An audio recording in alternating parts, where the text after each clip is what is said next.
और वहीं अमूर्त सांस्कृतिक विरासत की सुरक्षा संबंधी यूनेस्को की अंतर सरकारी समिति के 20वें सत्र का समापन समारोह दिल्ली के लाल किले में संपन्न हुआ। सत्र के सफल समापन पर भारत की ओर से अपने विचार व्यक्त करते हुए संस्कृति मंत्रालय के सचिव विवेक अग्रवाल ने कहा कि IGC 20 की मेजबानी हमारे लिए गर्व का विषय रहा। इन समीक्षाओं और चर्चाओं के साथ साथ आप सभी ने भारत की समृद्ध सांस्कृतिक परंपराओं, विविधता और विरासत संरक्षण के प्रति उसकी प्रतिबद्धता को भी अनुभव किया है। इस वर्ष दीपावली को अमूर्त विश्व धरोहर घोषित करना हमारी जीवंत परंपराओं के सम्मान और वैश्विक सांस्कृतिक विविधता के उत्सव का प्रतीक है। हम उन सभी सदस्य देशों को भी बधाई देते हैं जिनके तत्व इस सत्र में सूचीबद्ध हुए। यूनेस्को की अंतर सरकारी समिति के 20वें सत्र का आज अंतिम दिन है, समापन हो गया है और हमारे साथ संस्कृति मंत्रालय के सचिव विवेक अग्रवाल जी हैं। सर, आपको बहुत बहुत शुभकामनाएं। बहुत बहुत धन्यवाद। बहुत अच्छे से आज समापन हुआ और जो डेलीगेट्स की खुशी और डेलीगेट्स का नृत्य देख के मन को बहुत ही प्रसन्नता हुई और सभी लोगों ने ये पूरे क्लोजिंग सेशन में कहा कि जो भारत की भव्यता और भारत की संस्कृति का दर्शन उनको यहाँ पे हुआ है, उसकी खूबसूरत यादें लेके वो अपने देश में वापस जा रहे हैं।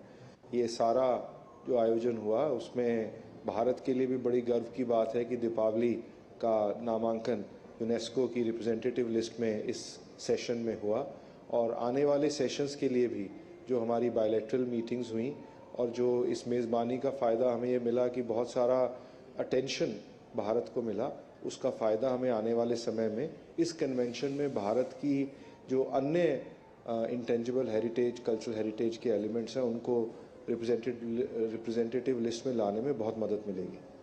सर, जैसा कि आपने कहा और पूरे विश्व ने देखा कि किस तरीके से लाल किले में इतने भव्य आयोजन किया गया और बहुत सफलतापूर्वक ये पूर्ण हुआ। यकीनन जो माननीय प्रधानमंत्री का सपना है विकसित भारत का, उसके लिए ये एक द्वार खुल गया है। क्या कहना चाहेंगे हमारे देश के युवाओं को? मैं सभी युवाओं को ये कहना चाहूँगा कि जो भारत की विरासत के ऐसे पहलू हैं जिनको आप अगर अपने जीवन में साथ लेके अपनी विकास की यात्रा को चलाएंगे तो ना केवल आप बहुत ही सफल व्यक्ति बनेंगे बल्कि आप भारत की सभ्यता के बहुत सफल एम्बेसडर भी बनेंगे और प्रतिनिधि भी बनेंगे।